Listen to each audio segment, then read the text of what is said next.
que es el periodo de formación de la República, que algunos dicen que desde 1823 a 1830 o 31, etcétera, etcétera. ¿Ya? Entonces lo que vamos a ver es primeramente conocer los desafíos que significó la organización de la República en sus primeros años. Ese es nuestro objetivo. ¿Ya? Y aquí vemos, por ejemplo, Chile, aquí vemos un personaje muy importante que va a ser Ramón Freire, ¿ya? Que lo vamos después a hablar un poquito de él. ¿Ya? Recordemos, en 1810 se había realizado la primera Junta de Gobierno, el 18 de septiembre. Es un hecho muy importante porque de alguna forma empiezan de alguna forma la élite, la burguesía, los criollos más acaudalados, con más dinero, a organizarse y pensar que Chile se puede de alguna forma gobernar solo, no tiene que depender de otro país, que en este caso sería España. ¿Ya?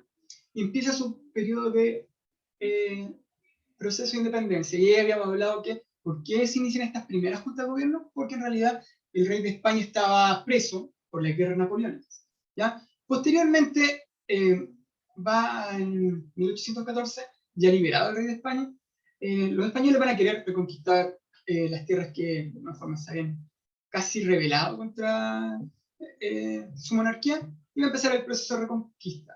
¿Ya? Las tropas patriotas en ese momento se escapan, tienen que escapar a Argentina, trabajan con los argentinos, principalmente con San Martín, y tienen la idea de alguna forma liberar toda América, porque es súper importante liberar toda América para poder realmente concretar una independencia. Entonces aquí José San Martín de alguna forma intenta apoyar a lo que sería a los patriotas chilenos para buscar la independencia de Chile. ¿Ya?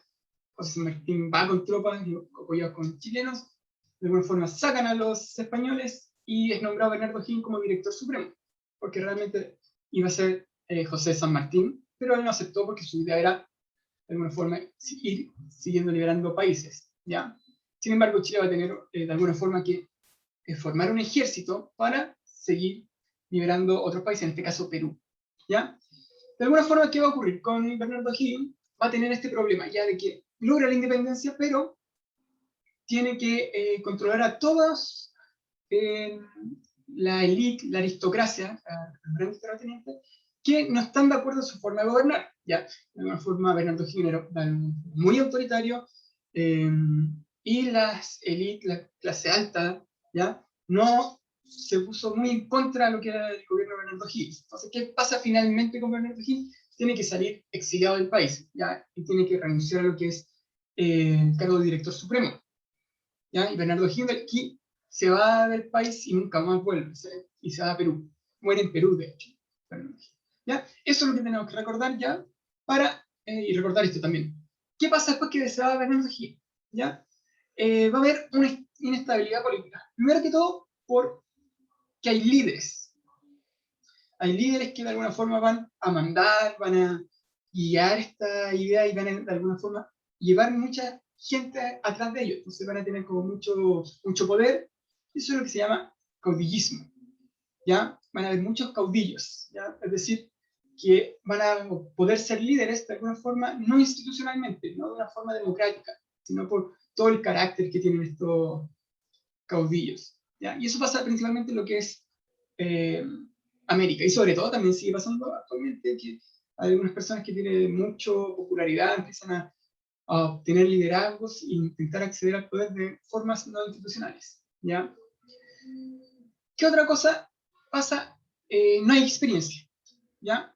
Llegan de alguna forma personas, la elite criolla en ese tiempo, y se da cuenta, ya, ahora somos independientes, ¿qué hacemos? Nunca nadie había tenido la experiencia de gobernar, porque de alguna forma ellos siempre habían sido gobernados por los españoles, y los criollos nunca, de alguna forma, pudieron tener esta idea de gobernar, ¿ya? De hecho, llegaron y dijimos, ¿qué hacemos ahora? Tenemos que gobernar y nunca hemos tenido experiencia. Primer problema. Y después de ese problema viene el otro problema, que es el faccionalismo. Que se dan cuenta que antes todos tenían un enemigo en común, que eran los españoles, pero ahora se dan cuenta que no todos piensan igual. Y de algunos, antes que apoyaban a los españoles, también están en este estado que quieren formar, y también forman parte de la oligarquía que de alguna forma tiene poder. Entonces dice, ya, ¿qué pasa acá? No sabemos qué hacer y no nos vamos a poner de acuerdo porque todos pensamos diferente de cómo llevar este nuevo Estado que vamos a crear. Algunos eran más conservadores, otros eran más liberales, y aquí empieza este problema de que no nos podemos poner de acuerdo. Y se empieza a ver un clima de enfrentamiento. Eso es clave. Entonces aquí ya empiezan los problemas. 1823 empieza a ver, ya, ¿qué hacemos con este Estado chileno? Hay que formar un Estado. Y aquí también hay unos desafíos que también, además de tener todos estos problemas, habían desafíos. Ya hablamos de lo político, una falta de experiencia. ¿Ya? Tenían el desafío de que, ya, tenemos diferentes visiones, falta de experiencia, ahora tenemos que ponernos de acuerdo. ¿Ya? Y no había esta idea de ponernos de acuerdo, sino que ponernos de acuerdo significó una guerra civil principalmente. ¿Ya? Pelearse entre los mismos del mismo Estado. ¿Ya? Es decir, finalmente no nos pudimos poner de acuerdo con palabras, tuvimos que prácticamente llevar a los combos. ¿Ya? Ese es el primer problema en el ámbito político. En el ámbito social, ya les dije, no existía de alguna forma esta idea de que son independientes, no existía la idea de que son chilenos. Ya no todos tenían la idea de que existía un país, no se sentían chilenos todos. ¿Ya? Entonces fue necesario crear una identidad nacional. Era el desafío que tenía que hacer el Estado, crear esta idea de que existen los chilenos que tienen que hacerle caso a este Estado. ¿Ya? Porque a pesar de la independencia, todo lo que fue el campo no cambió nada. ¿Ya? Entonces la gente siguió viviendo como vivía en la colonia. ¿Ya? Seguía manteniendo una estructura social basada en lo étnico, ¿ya? No había cambiado nada en lo social, sino que en lo político y un poquito en lo económico, ya que ahora teníamos una idea de liberalismo económico. ¿Ya? Pero lo otro demás, en lo social, no cambió mucho de la colonia y tampoco existe este sentimiento de que somos chilenos. ¿Ya? Eso es súper importante. Eso se tiene que ir creando. ¿Ya? Y en el ámbito económico, ya había una mala situación económica sí o sí, principalmente porque una guerra es cara. Y además, después de esta guerra, la independencia, Chile no podía quedarse, decir, ya, Chile es independiente, pero Perú no. Y Perú está lleno de españoles, en cualquier momento los españoles que están en Perú pueden venir y reconquistar el territorio chileno y todo este proceso se va a la B. ¿Ya? Eso lo digo. Entonces es súper importante, de alguna forma, esta idea de independizar a otros países, pero eso se necesita plata. Y de alguna forma Chile va a quedar endeudado desde su independencia, principalmente con Inglaterra. Y en el ámbito territorial tenían otro problema, de que Chile, si bien es bastante territorio, ¿ya? Seguían habiendo realistas, resistencia española, principalmente lo que es Chiloé, ¿ya? Y no tenían fronteras bien claras, tampoco podían tener una soberanía en sus límites, es decir, podía decir, ya, esto es chileno, hagamos que Copiapó es chileno, pero ¿cómo podemos saber qué Copiapó es chileno? Si no hay ni un chileno, no hay soberanía, no hay instituciones, puede venir cualquier persona a invadirle y quedarse con ese territorio, ¿ya? No hay una soberanía nacional. Eso es súper importante. Entonces, todo eso tienen que hacer ahora. Esos son los desafíos y primero que todo ponerse de acuerdo. ¿Ya? Entonces aquí vamos a leer un poquito lo que habla Núñez ¿sí? Sobre lo que ocurre después de la abdicación de O'Higgins, es decir, cuando se va.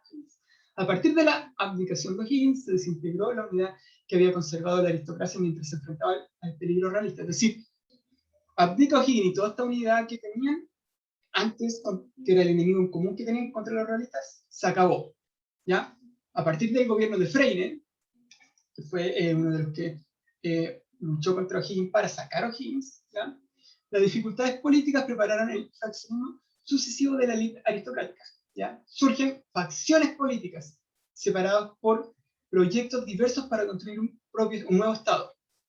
Se abrió un periodo de luchas internas, intestinas, caudillismos y de intentos constitucionales en que la aristocracia no pudo resolver consensualmente el tipo de Estado que deseaba construir. Es decir, abdica O'Higgins y ¿qué ocurre con la aristocracia? Dice, ¿qué hacemos ahora?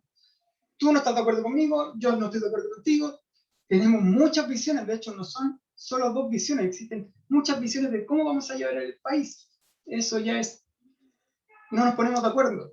Imagínense que hasta el día de hoy, que ya está en siglo XXI, todavía les cuesta mucho ponerse de acuerdo a las clases dirigentes. Imagínense acá, ya desde que recién se está formando este Estado, y de hecho no hay ni una constitución. Acá por lo menos hay una constitución que será ilegítima, ahí ustedes piensan si es legítima o ilegítima, pero hay algo que tenemos como un reglamento. Acá no existe ni siquiera ese reglamento, hay que hacer ese reglamento de la constitución.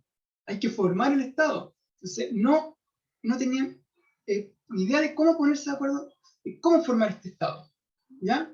Ese es el primer problema, además que todos los otros problemas que tienen deudas, etc. Y que todavía no terminan con todos los españoles.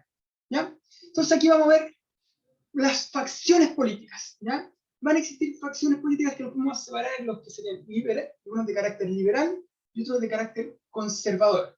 ¿Ya? Los liberales de alguna forma tienen esta idea de, como dice su nombre, de la ilustración, de la división de los poderes, de la igualdad entre los diferentes poderes del Estado, ¿ya? De un Estado laico, es decir, de un Estado que no tuviera una religión oficial, ¿ya? Especialmente sobre, como dicen, la libertad, o liberales, de libres, ¿ya? Y por otro lado están los conservadores, ¿ya? Que de alguna forma era la aristocracia terrateniente, ¿ya?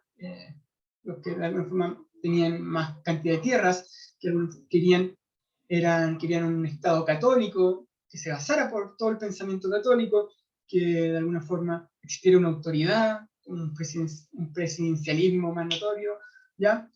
Eso empiezan a ver estas diferencias entre conservadores y liberales, ¿ya? Y dentro de estos conservadores y liberales hay más grupos, ¿ya? Y aquí, por ejemplo, vemos a los pipiolos, que son parte de los liberales, ¿ya? Que van a estar compuestos por los, como dice acá, por jóvenes profesionales, comerciantes, intelectuales, ¿ya? Partidarios de la introducción de un régimen en el que se reconociera la igualdad entre las provincias chilenas y se le asignara mayores facultades al poder legislativo.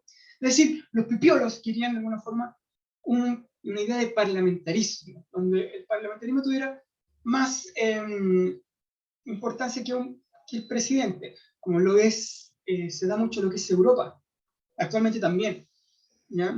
Donde el Parlamento, de alguna forma, tiene de alguna forma más, tiene más equilibrio en el poder de decisión que el poder ejecutivo, ¿ya?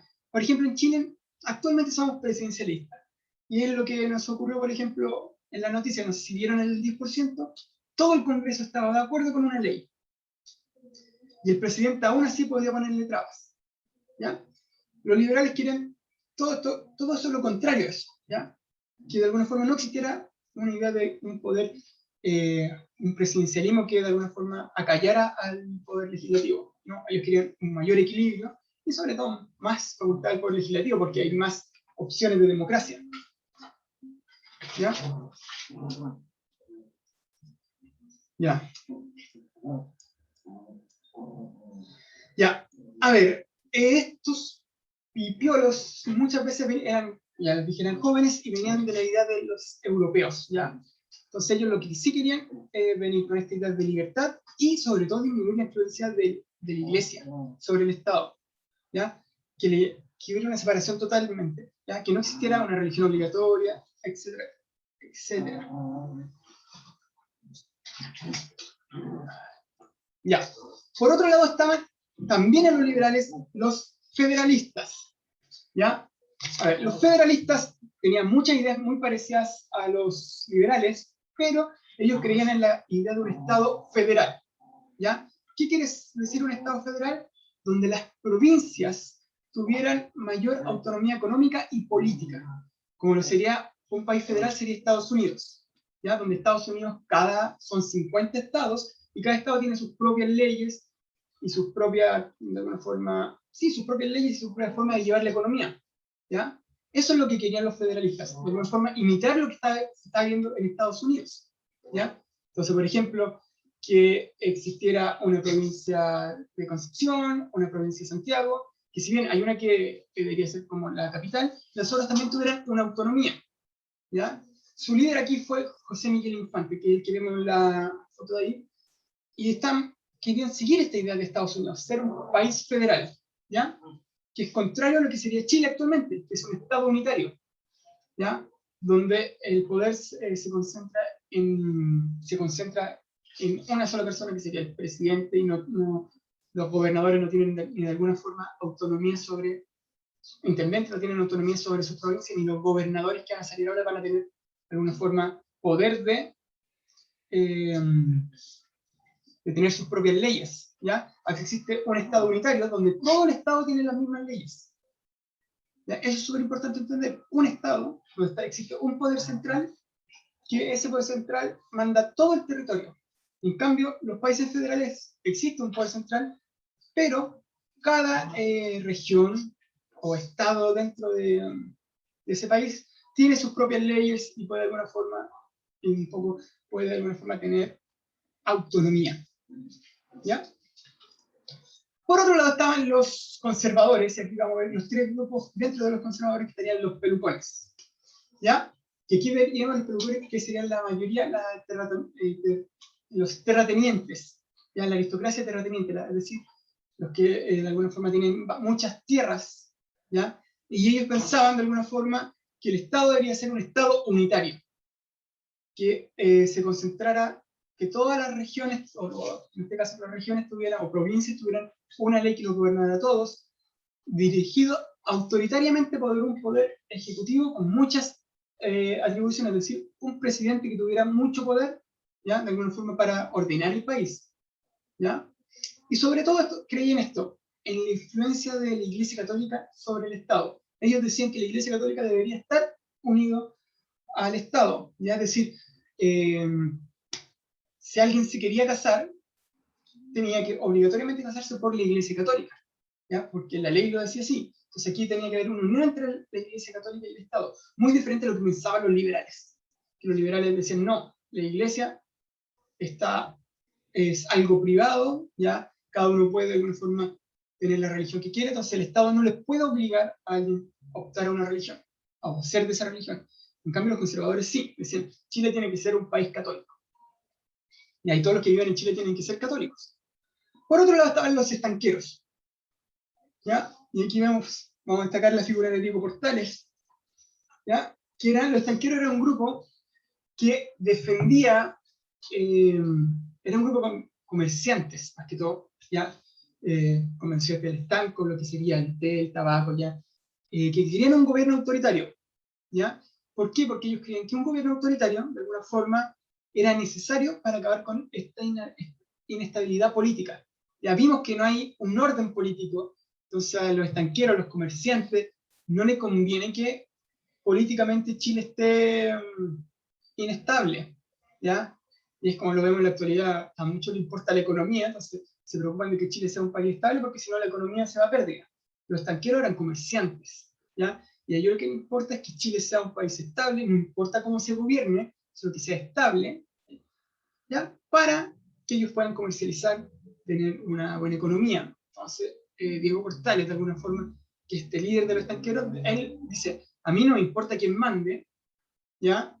Pero sino que ponga orden. Y en este caso, Chile necesita un gobierno autoritario, un gobierno que de alguna forma ponga un orden claro, leyes estrictas para, de alguna forma, irme a comercializar tranquilo. Y de hecho, él tiene muchas cartas, se puede ver, poner cartas de Diego Portales donde dice eso.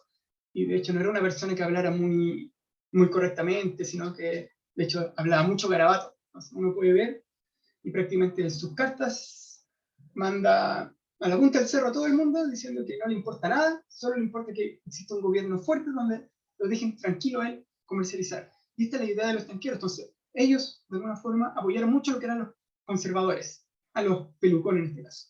Y después vamos a explicar por qué se llaman pelucones, se me olvidó explicar. Y por otro lado estaban los ojiguinistas, ¿ya? Que la idea de los ojiguinistas se unieron mucho a los conservadores porque querían un gobierno autoritario y centralizado, pero ellos querían de alguna forma que Bernardo O'Higgins volviera. Y aquí cabe destacar que los o'higginistas en su mayoría eran los militares, ¿ya? Entonces aquí vamos a ver un poquito de cómo eran estos grupos políticos. Por el lado conservador tenemos a los pelucones, que en su mayoría eran los grandes terratenientes. Se les llamaba pelucones como para molestarlos, porque supuestamente eran las pelucas que se utilizaban en la actualidad, en la antigüedad. Ya, no sé si se acuerdan, en esas películas, pelucas que salen en las películas que usaban los franceses, que eran como de jueces, ¿ya? Que eran bastante conservadoras, entonces como ellos eran conservadores, decían, tan conservador que sigue utilizando esas pelucas. ¿Ya? Por eso le llamaban pelucones, porque eran conservadores.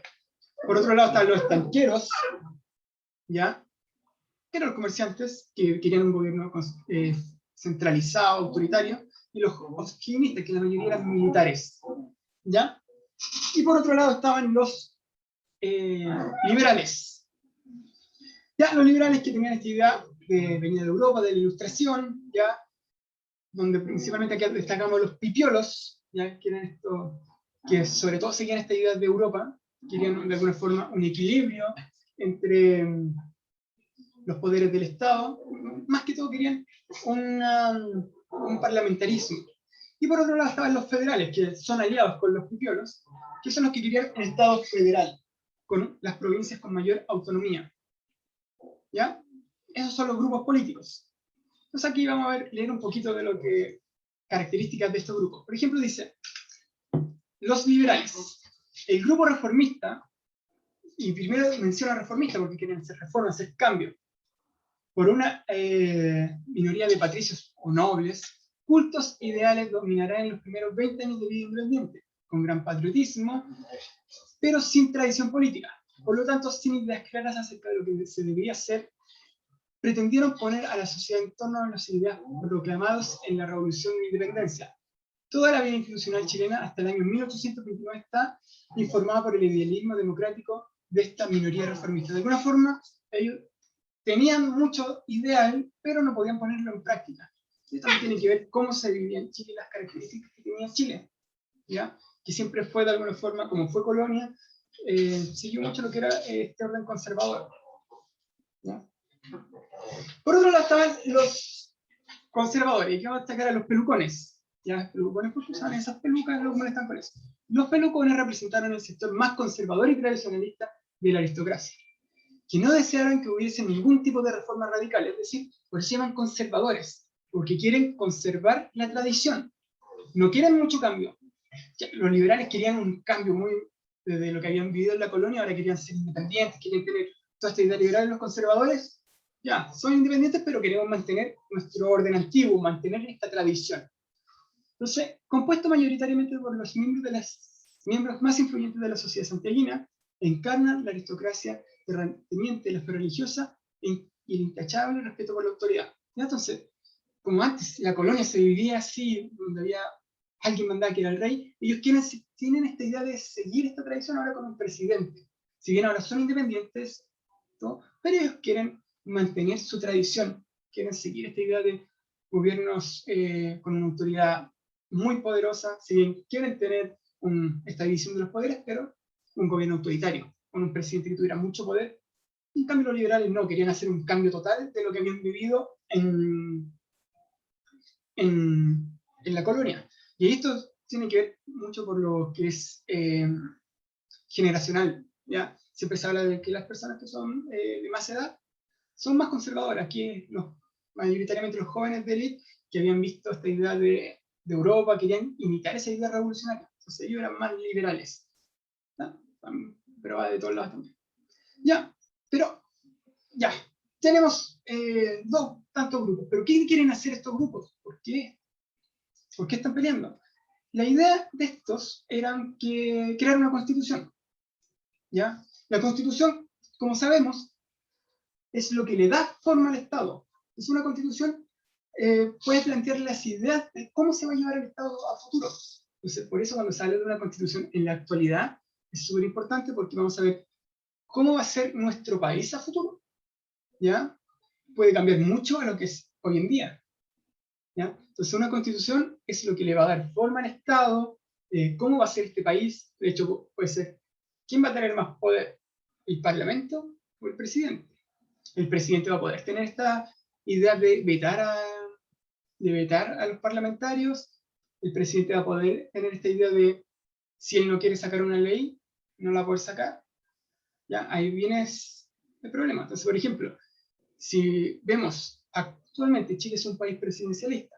Si vamos a un país que es parlamentarista, por ejemplo, mucho en Europa, lo que pasó actualmente, donde el presidente mandó al Tribunal Constitucional la ley del 10%, no hubiese podido pasar. ¿Ya? No hubiese podido pasar. Y de hecho, acá pasó porque el presidente tenía ese poder de que una ley que cubra gasto fiscal solo lo puede crear el presidente, ¿ya? No los parlamentarios, por eso lo echó al Tribunal Constitucional, ¿ya? Eso en otro país no se podía pasar, porque el Parlamento tiene de alguna forma más poder que el presidente y puede de alguna forma controlar que existe este abuso de poder, ¿ya? Entonces, lo que van a intentar estos grupos es crear su propia constitución. Cada grupo va a tener una idea de una constitución, ¿ya? Entonces va a existir. Y aquí van a decir, vamos a hablar sobre el periodo, que es el periodo de 1823 a 1830, otros dicen el 33, que hasta el día de hoy ya se ha discutido de cómo se va a llamar este periodo. Algunos lo llaman periodo de formación de Estado, porque se está formando el Estado, o periodo de formación de la República, que es muy parecido entre los dos, pero algunos historiadores ya lo llaman periodo de ensayos constitucionales, haciendo énfasis en que hay un aprendizaje de estos grupos por organizarse. Pero otros historiadores, que ya no se ocupan mucho este concepto, lo llaman como periodo de anarquía, centrando su atención en que la poca estabilidad que hay en el país prácticamente lo ven como una anarquía donde nadie se puede poner de acuerdo. Entonces, eso va a ver cómo llamamos a este periodo. Entonces, ahí uno dice periodo de ensayos constitucionales, periodo de anarquía, ¿ya? Bueno, periodo de formación de la República, periodo de formación de Estado, ¿ya? Estos dos casi siempre lo llaman como general, porque es lo que está sucediendo, se está formando el Estado. Pero aquí, en estas dos, ensayos constitucionales y periodo de anarquía, hay una forma política de ver esto, ¿ya? Si algunos dicen, acá hay aprendizaje, otros dicen, no, acá hay puro desorden.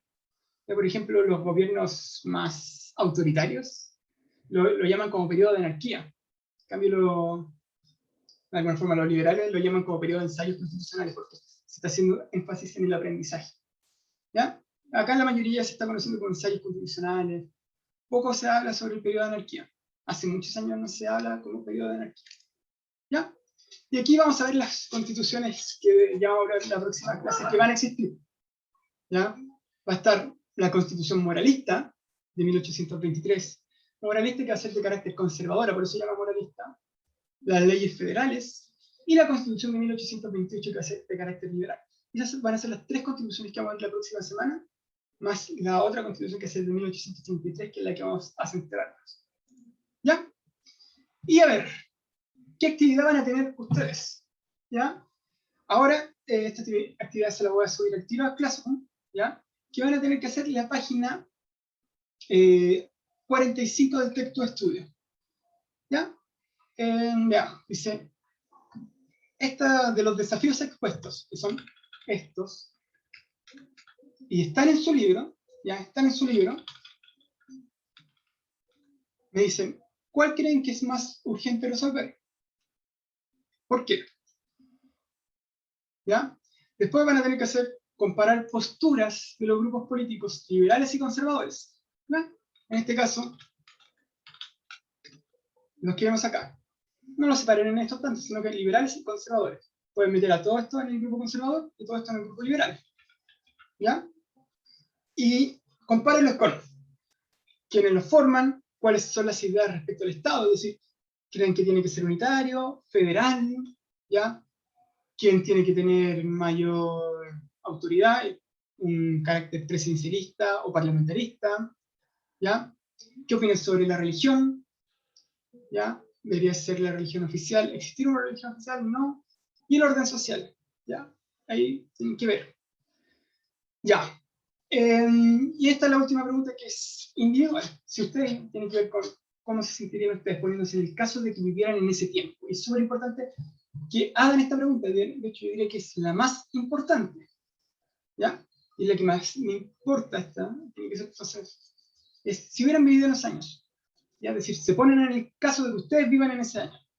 ¿Cuál habría parecido más conveniente para organizar la República y enfrentar los desafíos que se presentaban? Chile, fundamentalmente.